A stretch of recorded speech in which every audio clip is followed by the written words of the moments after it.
Chicago has issued a special marine warning for nearshore waters from Wilmette Harbor to Calumet Harbor, nearshore waters from Calumet Harbor to Michigan City, open waters from Wilmette Harbor to Michigan City out to Mid-Lake until 10:30 p.m. At 8:24 p.m., strong thunderstorms were located along a line extending from 28 nautical miles northeast of Wilmette Harbor to 8 nautical miles southeast of Waukegan Harbor, moving south at 20 knots. This gusty wind shift is expected to arrive at Navy Pier and the Chicago lakefront around 9:15 p.m. Hazard, wind gusts to 40 knots. Source, buoy reported. At 7:40 p.m. a 38 knots gust was observed at the Kenosha, Wisconsin buoy.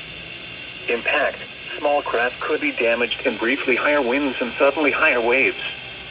Locations impacted include Harrison Beaver Crib, Wilmette Harbor, 31st Street Harbor, Monroe Harbor, Burns Harbor, Calumet Harbor, Indiana Harbor, Montrose Harbor, Burnham Harbor, Hammond Marina, Jackson Park Harbor and Belmont Harbor.